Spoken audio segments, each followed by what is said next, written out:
Hello everyone, welcome to Broadband Deployment News.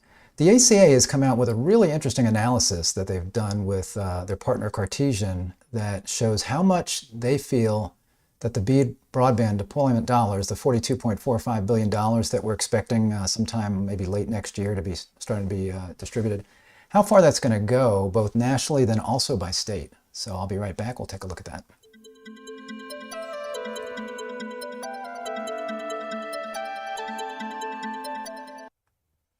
Thanks for joining me. Rick Husey here with Broadband Deployment News. So this is really interesting. And if you are a state official, in the state broadband office or some other state official or any kind of really stakeholder in your state that's interested in making sure that broadband is fully deployed into all unserved and underserved areas from the BEAD program dollars, or really even if you're a service provider, this would be really interesting information. And again, this is available nationally and locally by state level from the ACA. So the ACA Connects used to be called the ACA, the American Cable Association, but they rebranded to ACA Connects some time ago, as a lot of these groups, associations for various kinds of operators have rebranded because there's been so much convergence where now the American Cable Association doesn't make any sense because there's lots of telephone companies that are members of the ACA, different kinds of providers, there's municipalities.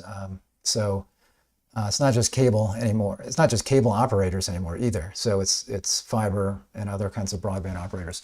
So ACA Connects is how they refer to themselves now. So they are, again, an association, and they are more of a lobbying association based in Washington where they are working on behalf of these operators, and these tend to be independent operators. So these are not your big national operators. These could be operators that are small operators in one community, one town, up to an operator that's covering several counties, to a state, to several states, kind of your regional providers. So it's a mix, but lots of smaller operators, lots of independent operators.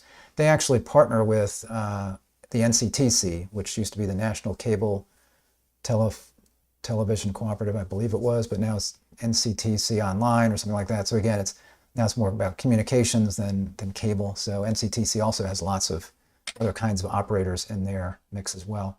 So, but again, these guys are more on the lobbying side and also on, on helping out on things like this. So they've put together this, you'll see here, BEAD program, a framework to allocate funding for broadband availability.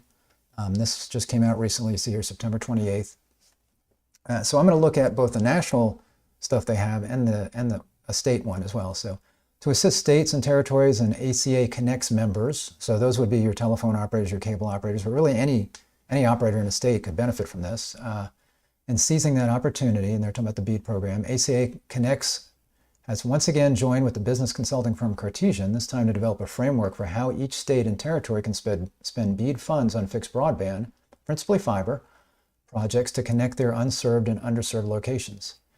Our framework includes both a national analysis and an analysis of each state and territory where we use the latest data to estimate the number of unserved and underserved locations and the amount of BEAD funding that will be allocated to each jurisdiction. And then, using Cartesian's proprietary and detailed model, we develop fixed broadband deployment scenarios using that funding and matching funds from providers.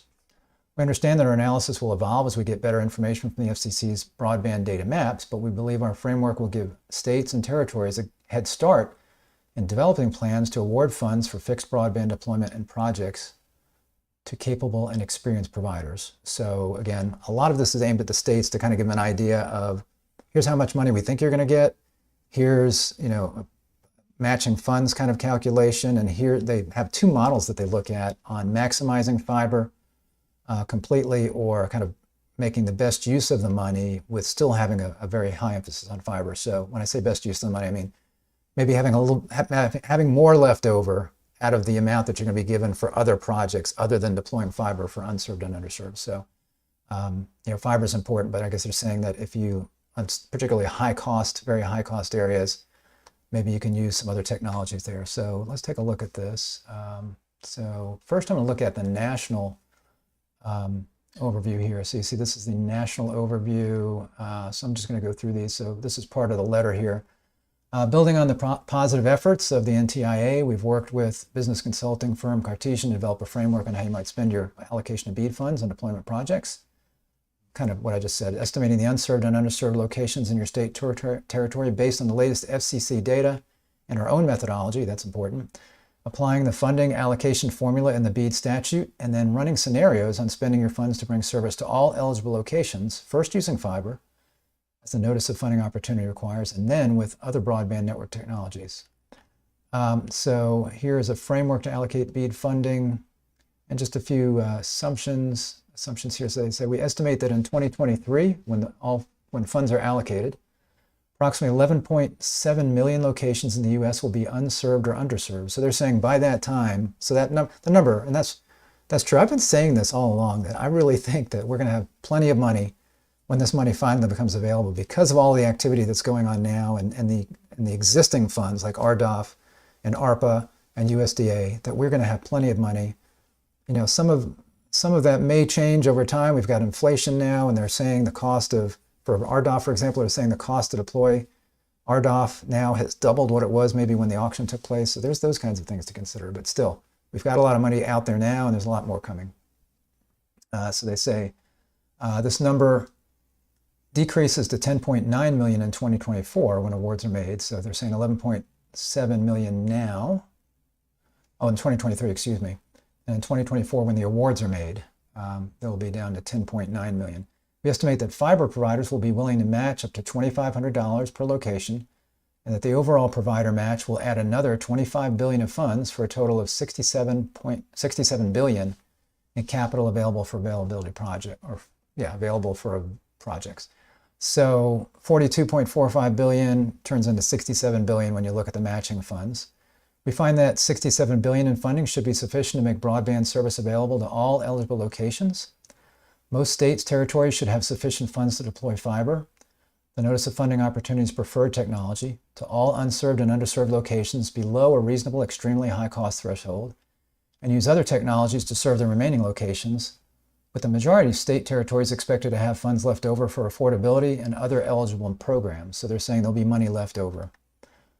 Then on this page, estimated funding and model availability impact. So they've got here basically three things they're looking at: estimate of eligible locations, then they calculate the BEAD funding, and then they develop the deployment scenarios. So let's say here we start with the most recent FCC Form 477 data to estimate unserved and underserved locations, and then you see I underlined it here, then make several adjustments, and those adjustments are really important because we all know that the FCC Form 477 is not good data, and the reason, if you're not aware of that, the reason for that is because the FCC looks at a census block, and then if a service provider provides service anywhere in that census block, it could be one home in that census block, then that whole census block is considered served because they're not looking at anything more granular than that, like addresses. Now, right now, the FCC has collected information on each address.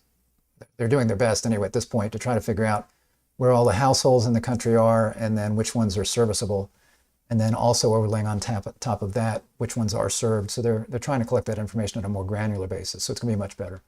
But as it is now, the 477 data could be off, and we know it is off. It's not usually just one home in a census block, but it could be that a census block might have, 40, 50, 100 locations in it, and maybe only half of those are served, or maybe only a quarter of those are served, that kind of thing. It could literally be one, depending on the layout of it. And then they say here, areas with other support programs, we remove committed locations covered by the FCC's RDOF, ROR programs. I'm not sure what ROR is, but RDOF, the Rural Digital Opportunity Fund. So a lot of money has been allocated from that. There might be a little bit more left on that. There have been some defaults, which they've already taken into account, all of the default areas. Now, they're just looking at RDOF. They don't mention USDA here. I don't think that's what ROR is, because that's not an FCC program. So unserved locations and partially served census blocks, they say because Form 477 systematically overstates broadband coverage, we estimate and include additional unserved locations. Then incremental builds, we estimate and include additional post-June 2021 private sector and government deployments. So the FCC data is from June 2021, so it's already quite a bit old. And there's been a lot of activity since then. So estimating incremental bills that have taken place. I don't know if they're looking at news reports or how they're making those estimates. Then we got calculate BEAD funding. Using our estimates of eligible locations and our deployment cost model, we calculate state territory level funding specified by the BEAD statute. And they've got in here minimum initial allocation. So each state's going to get $100 million. Each state knows it's going to get $100 million. And then on top of that, they could get, and most likely, most will get additional funding depending on how many unserved locations they have. So it says here, states, territories receive $100 million or $25 million respectively. So the 4 territories that are covered get $25 million each. High cost allocations, funds are allocated in proportion to the estimated state territory's national share of high cost unserved locations.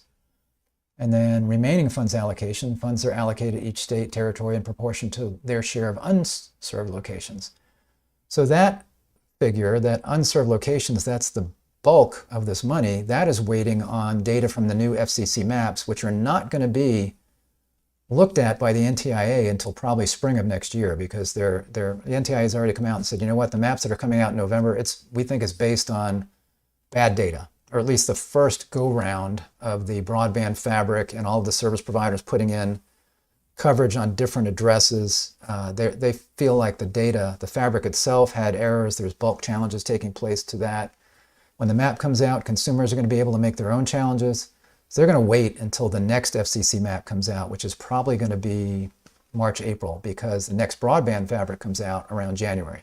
So when the next broadband fabric comes out, then service providers will do the same thing that they did this quarter prior to this, and they're going to go into the fabric and they're going to overlay all of the addresses where they provide service, and they're going to list the maximum advertised download and upload speed for that address. So hopefully by that map, it will be better because we'll have the bulk challenges over, and we'll also have some consumer challenges as well done at that point. So at that point, I think the maps will be out, and then the FCC will make a calculation of how many unserved locations there are in each state based on that time, and then they'll know how much additional money each state is supposed to get.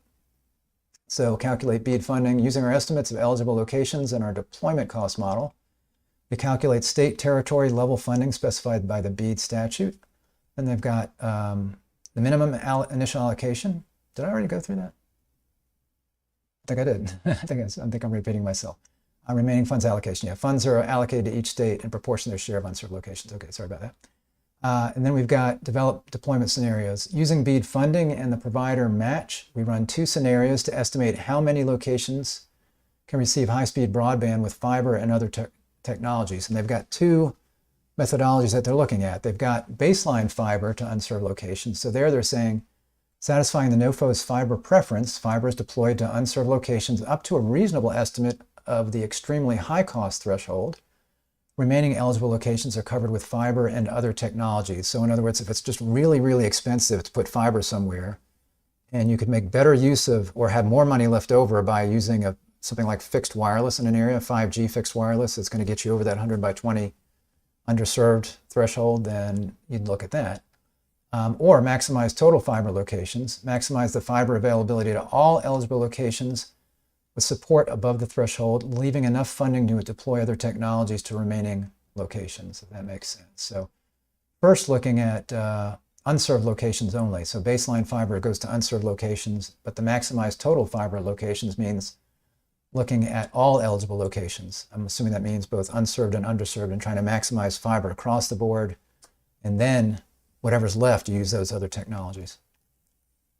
Methodology, our estimate of eligible locations. So you can see here they've got from the June 2021 Form 477, baseline location estimates. So they say we start with the most recent census block serviceability estimates from the FCC, Form 477, then baseline location estimates. U.S. households and business locations are overlaid onto each census block, and that is from I think that's from the most recent Census Bureau Census Block Level Housing Estimate. That's what that one points to. By the way, I'll link to all this stuff when I'm done. Actually, I'll link to the main page where you can download these.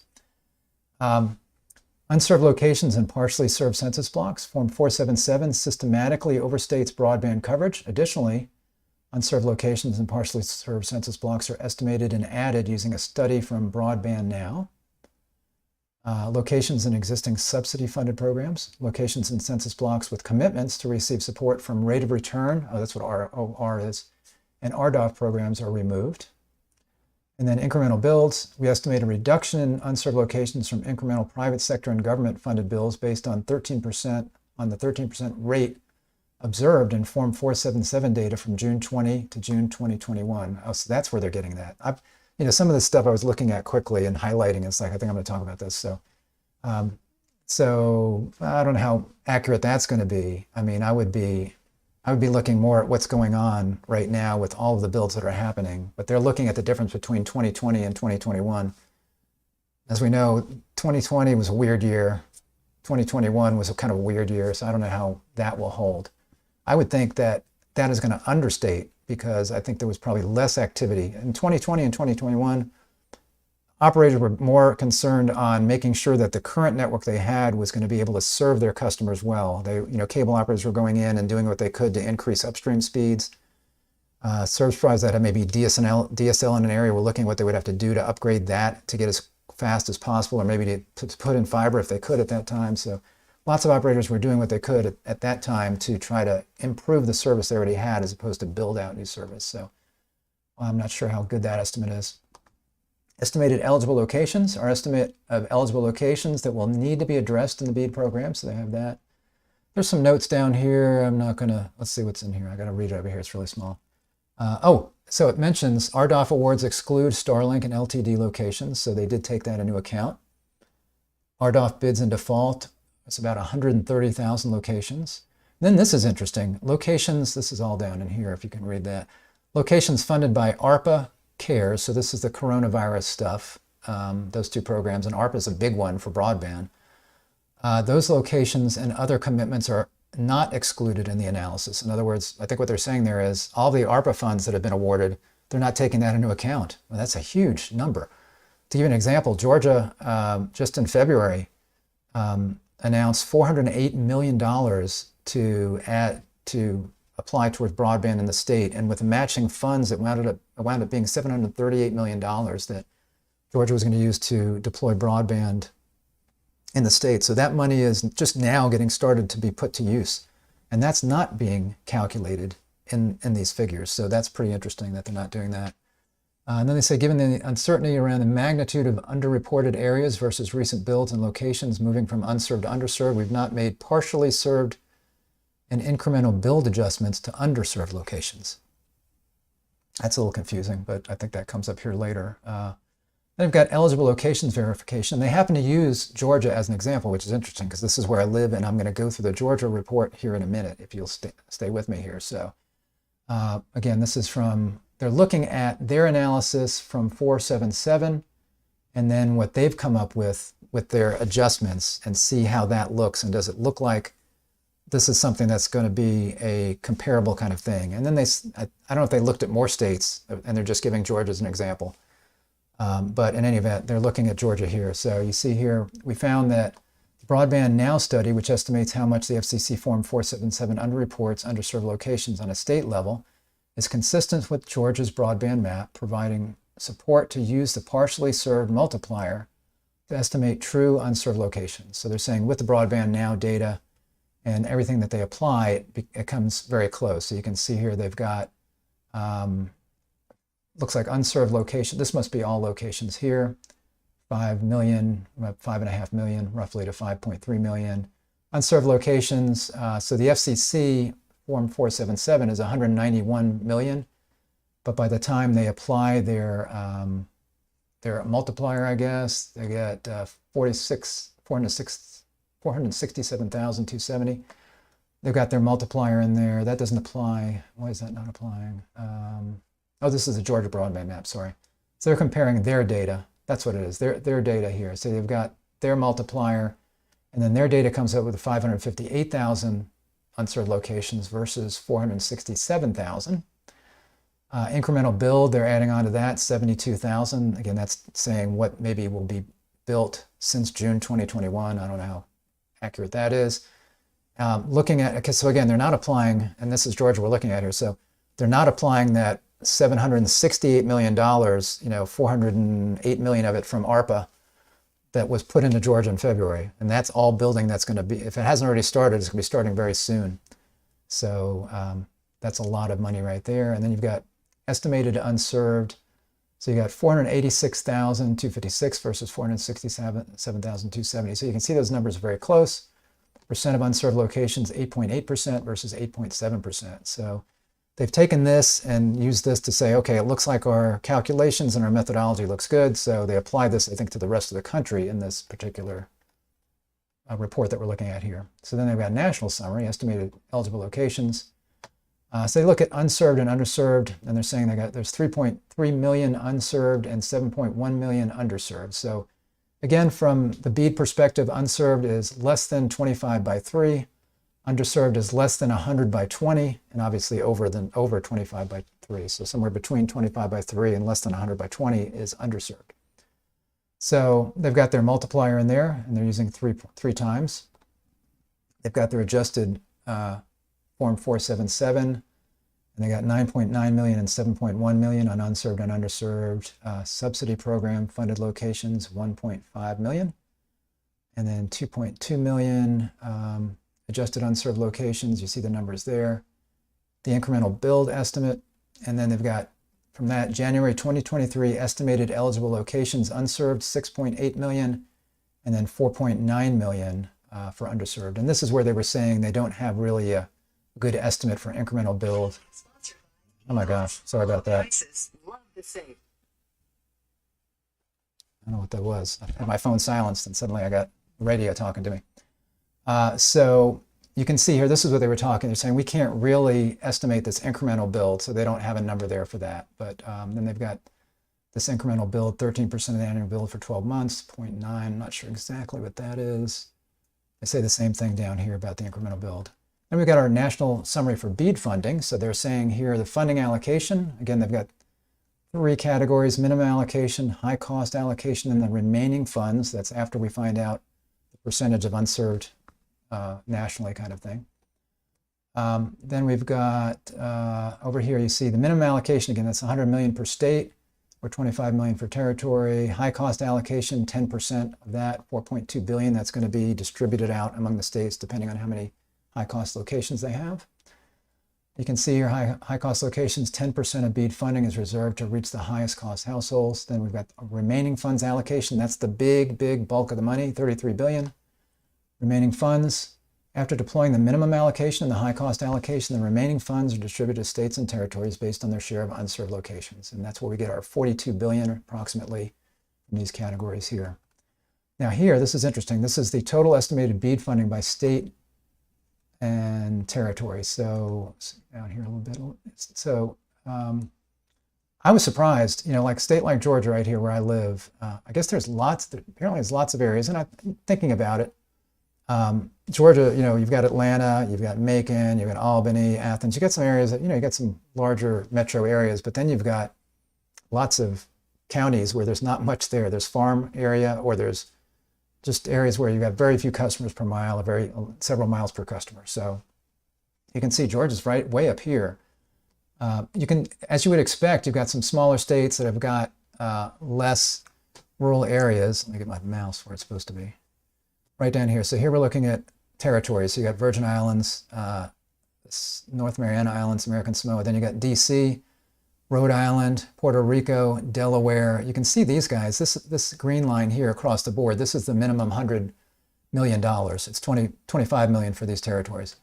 But you got your minimum 100 million going here across the board for every state. And you can see there's some states, or like you got DC, then you got Rhode Island, you got Puerto Rico, then you've got Delaware. And these states really are probably not going to get much more than their minimum right there. Delaware, it looks like there's a slight little bit of purple there. Then it goes up from there. Massachusetts, South Dakota, Kansas, etc. I would have thought Kansas, lots of farmland, but maybe not that many people, right? You got Guam here, another territory with 25 million, so that's where they're standing. Then it goes up from there, and you can see this purple, well, your high-cost funding is the light blue, and your purple is the remaining funds. So you can see as you go here, these states, California's got the highest amount of remaining funds. That's because that's a big state, and there are a lot of areas where there's lots of land and few people, but overall lots of people in the state. Then you've got Texas in a similar situation, Florida, surprisingly. I'm surprised again, Florida and Georgia. Yeah, you got Washington State, North Carolina, Michigan. So that's how things look. That's what they're looking at there. Then we've got provider match funding, the high cost threshold. So each state territory must set an extremely high cost per location threshold, the point at which other technologies may be considered if less expensive. So in other words, if it's really, again, really expensive to get fiber somewhere, maybe there's granite you got to got to drill through or something. Maybe fixed wireless would be a better solution in those areas. That would be extremely high cost area. The provider match has a maximum of 75% up to $2,500. That must be in the NOFO somewhere. I wasn't aware of that max, but extremely high cost threshold. We assume that match waivers are applied for unserved areas costing more than $10,000. They say here for locations above the threshold, states, territories may choose to reduce the 25% provider match and deploy fiber rather than using other technologies. So they don't necessarily, in these really high cost areas, they can negotiate on that match because it's very expensive. The state territories set the extremely high cost threshold too low, fiber will not be adequately prioritized, and communities that would otherwise have received fiber will miss out. If state and territories set the extremely high cost threshold too high, providers will be unable to meet the 25% match amount for more costly locations, which will result in a lack of bids for locations in those communities. So that's a little advice there for states as they try to balance that match and that high cost threshold. They say here, we assume the average margin based on 2021 Next TV broadcast and cable article on broadband service margins, because that's what they're talking about here. So they've got their economics basically. So they're saying the annual customer spend for a customer is $768. Adoption rate, they're putting at 70%. Average margin, 90% based on that article, I guess. Annual contribution, $484. Then the assumed match, annual contribution again, and then the payback period, 5.2 years. They assume the adoption rate based on Connected Nation 2020 study. The ARPU based on a $70 per month broadband services based on the New America 2020 report, with 15% of customers on a $30 low-cost plan. So they're trying to take the ACP, the Affordable Connectivity Program, into account there. So more on this national summary. So here we're looking at provider match examples. So you've got your, these are your normal areas here, location 1, location 2, location 3, and then this location 4 is kind of looking at your kind of high cost areas. So they're saying, what does it cost to deploy in these locations? So some of them, maybe $2,000 per location, in some cases 3.3, in some cases 10, in some cases 15, and it certainly could be more. I mean, you could have people where, I've heard estimates of 30,000, 50, 75,000 that a company might want to charge to do a fiber lay somewhere that somebody's really far away and that's the only customer in the area. So some of these areas can be very, very expensive, but overall, most of them are going to be under the extremely high cost threshold. Some of them just get up to it looking at this. Then total capital available nationally, we've got, again, the $42.5 billion in BEAD funds, and there's $25 billion estimated provider match. So they're saying that's looking at like a $67 billion. So 42.45 turns into like 67, as we said. Total estimated provider match, 25 billion, estimated eligible locations, 10.9 million. So their average provider match, 2,294 per location. Let's see, national summary key assumptions. I just highlighted a couple of these here. So for locations above the extremely high cost threshold, we assume fixed wireless will be used. And that would be my expectation as well. Leveraging our proprietary network cost model, the model considers networks distances between locations and equipment to estimate the average cost per location for each census tract. So that's their fiber cost model. And then they have their partially served location cost. For partially served locations, we assume a cost of $5,000, roughly $5,100, based on national median cost for unserved locations, and they're putting that here. So again, you see a big swing where you've got some $2,700 to, it's not that expensive to reach that home, whereas others, kind of the national median average about just over 5,000. Then you've got almost 10,000, then you've got 17.3, $17,300 in your 90th percentile. So again, you've got a big span there. This is the cost to deploy fiber by location. And you can see down here, they've got average tract density, and they're showing how much it costs based on that tract density. And again, you've just got kind of a mix here, but most of them are under this extremely high cost threshold as you look at that. So you've got our unserved locations here, and underserved locations here. But you can see that they say over 90% of locations are estimated to fall below the high cost threshold plus the provider match. Baseline fiber versus maximum fiber. So again, this is looking at the two models. They say the estimated national deployment cost for 10.9 million eligible locations. You've got your 49 billion here, but that they're saying in the baseline fiber, that's 49 billion. If you go maximum fiber, it's going to cost more like 59 billion because again, you're trying to maximize the fiber, looking at all unserved locations first, I think was that model. And let's see here. So they're saying the share of the 67 billion estimated capital, you're looking at 73% versus 88% between the two models. And key takeaways: high-speed broadband can be deployed to all eligible locations for a cost of 49 billion. That's in this baseline fiber model. Assumes fiber below the extremely high cost thresholds and a fixed wireless above that. Represents 70% of the estimated capital. Provides an opportunity to use additional funds for affordability programs, which will vary by state. Then the maximum fiber methodology here. Fiber to eligible locations would require an incremental cost of 10 billion. Deploying fiber to the 0.7 million locations above the high cost threshold costs an average of 18,000 per location. Incremental fiber coverage will reduce the remaining funding. So you'll have less. They're saying you still can do it. You'll still have money left over, but you'll have less to be able to apply to other kinds of priorities that they may have, such as affordability or adoption, those kinds of things, equity kinds of programs. So that's the national summary. I was going to look at Georgia since I live here as also a state where that they used as an example, but I want to look at this since I live here. And you'll see that it kind of runs through very much the same model, but it looks at Georgia specifically. So they do this for every state. There's 50 of these that you can download. So depending on the state that you're in or that you're interested in, you can download that. We've got Georgia here, eligible locations. 12% of Georgia locations will lack high-speed broadband in January 2023. That's their estimate. 376,000 roughly are estimated to lack broadband at 25 by 3. 162 roughly are estimated to lack broadband at 100 by 20. So this is your unserved and your underserved here.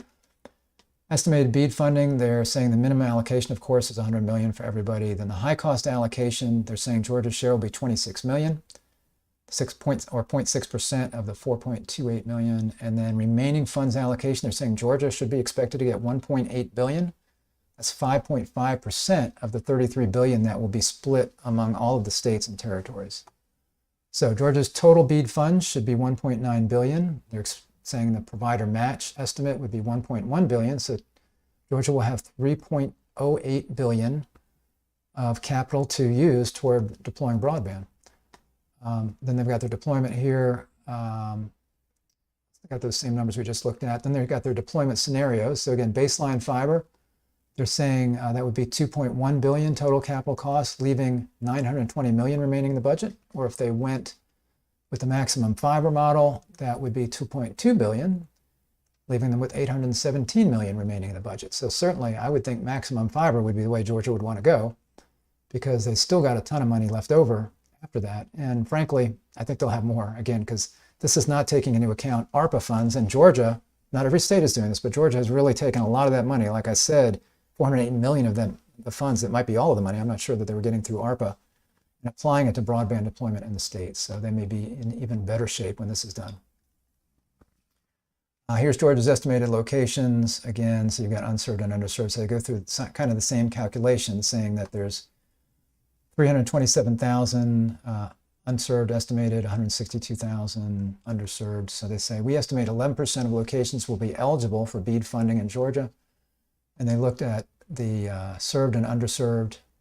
And let's see, so it looks like 4.3 million here, total with 489,000 are underserved or unserved. So this is the total number here, 4.3.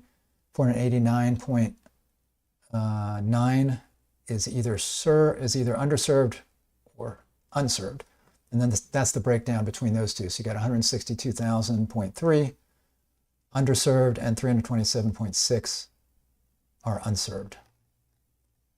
And estimated BEAD funding here, Georgia is expected to have 1.9 billion, as we said. And they're looking here, this is kind of the total of everything. So you got your 100 million, 26 million through the high cost, and your 1.8 billion through the remaining funds allocation. And it's looking at Georgia shares compared to all U.S. locations. So almost done here, I think. Estimated BEAD funding of provider match. So here you're looking at, again, this is your extremely high cost thresholds. Again, they're looking at most locations being not in that. It says, to be conservative, we assume provider match amounts have a maximum of 75%, as they mentioned in the national, and a minimum of 25%, except in high cost areas. $3 billion in total capital is estimated to be available to serve unserved and underserved Georgia locations. We think we mentioned that. We estimate the average provider match will be $2,211. Provider matches will be 75%, where cost to deploy is less than $3,300. So you can see that there. And they came up with that. Again, cost to deploy fiber by location. This looks very similar to what was in the national map. This is just looking at Georgia, though. So again, you've got your locations here with your tract density, with, again, most of them being under the extremely high cost total here on both unserved and underserved locations. Even this one is under the extremely high cost on underserved. So everything there is under that line. And then they've got their fiber scenarios. So again, here they are with fiber first deployed to unserved locations below extremely high cost, unserved locations above the extremely high cost, serve with fixed wireless, and remaining funds, etc. So no need to repeat this. This is basically what we already looked at there. And then we've got scenario analysis results. So again, this is kind of what we already looked at, 2.1 billion versus 2.2 billion. And key findings in the conclusion: Georgia appears well positioned to reach all eligible locations and have funding for other BEAD eligible programs. We estimate the funding is sufficient to reach all of Georgia's 489, almost 490,000 eligible locations with high-speed broadband. Leaves 920 million for affordability programs if they go with the baseline. 98% of locations with fiber and 2% to reach other tracks, and versus maximizing fiber. Again, we looked at these numbers. They can reach 100% of all locations with fiber and still have $117 million additional for other funds. So that would certainly be the way to go there. And then this is the members here in Georgia. So, and you can see how many homes are passed. So again, most of these are, I'll make this a little bigger now. Most of these are, like I say, telephone companies, small cable companies. City of Alberton, that's a cable company. It's actually a customer of ours. So these guys put in a cable plant years ago. We've been working with them since the very beginning when they put cable in, City of Alberton. So that's an example of a cable operator, but it's also a municipality. You got Darien Telephone Company, LJ Telephone. This is a customer here, LJ Telephone. Hargray is a customer of ours. This, I think, Telephone and Doxus as well, if I remember. Mediacom, so you've got some that are larger operators that are operating in multiple states, like Mediacom. I also saw, who was it? Oh, TDS right here, Telephone and Data Systems. WOW, Wide Open West. So you've got some larger operators that, again, hit multiple states, but you've also got smaller ones like Wilkes Telephone right there, a telephone co-op. So these are the ACA members in Georgia. And then again, you can see, make it small again. So you can see homes passed. So it looks like Mediacom, they passed a lot of homes here in Georgia, 255,000. Hargray also a lot of homes. Hargray, I think, might be in another state, maybe 87,000. We've got Wide Open West, 217,000. So I'm assuming just their, this would just be their Georgia locations. Another big one, who was it, TDS? They don't have that many TDS here compared to these others, 39,000. So again, ACA, it's not the American Cable Association anymore. This is all kinds of broadband operators. What I like about this is it really seems to be objective. seems to me that these guys are looking at objectively both from the perspective of how the funds should be allocated and looking at really what the goals of the NOFO are, the NTIA goals are, which are prioritizing fiber wherever they can. So their operators, again, if they're cable operators or phone companies, they're saying, hey, fiber is the way you need to be going. You can be deploying this.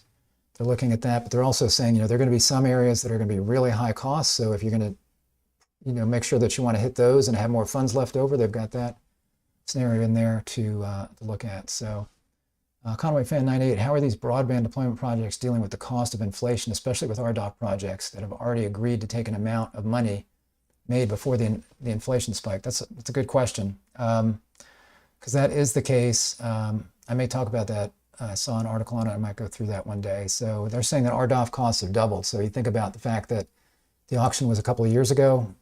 So service providers in the auction said, okay, we'll deploy fiber in this area. And it was a reverse auction. So they basically bid on how little they would accept from the government in order to do that, which means that their matching amount has to go up. So I think probably what's just going to happen is that service providers are either going to have to default, or they're going to just have to say, you know what, we're going to do this anyway. And I think they're all going to say we're going to do this anyway, unless it's somebody that's in financial trouble, like Starry Broadband just pulled out recently because they just didn't have enough cash to be able to do it. So they were weighing their options on whether they should go through with their RDOF builds, or is that going to be worse, because that cash is over 10 years. It's not like they're going to get this big influx. So if they're not in financial trouble, they have to look at it as, hey, you know what, we're going to be building out in this area, and hey, it's great, we're going to be getting some money from the federal government. It's just that we're going to have to kick in more now. So they might have said, we will do this, and their bid maybe it comes out to where their match is something like 50%, or was 50% when they were putting all the costs and everything together. Maybe now it's going to be like their match is more like 75%, but they're still going to get money from the government to do that. So I think everyone's going to move forward. I would expect, in your area, you've got was it Charter? I can't ever remember, I'm sorry, but the operator in your area there that you're kind of waiting on, somebody like that they're going to do it, right? Because if they don't put out the funds, then somebody else is going to. So if they've got RDOF money coming and they default on that, then that's going to open that up for BEAD money later, and then either they have to apply for that BEAD money, or somebody else will apply for that BEAD money and put it in there. So I would expect that people are still going to do it. It's just going to cost them more. That's what it amounts to, and that's just kind of the way it goes sometimes with inflation. And this was, unfortunately, inflation's been very steady and low for years, and now all of a sudden it's ticked up quite a bit. So it's gonna be a hit. But there's lots of money out there. I think they'll go through with it. So thanks for the question, though. And thanks for watching. And everybody else, thanks for watching. If this was helpful, please give me a like on the video, click subscribe, click the little bell, and you'll be notified when I'm live. So I will see you next time for Broadband Deployment News. And again, I will link to the site where you can download the analysis, both national and for every state, if you're interested in that. Thanks a lot. Bye-bye. Thank you, Penny Pincher. I appreciate it. Take care. Bye.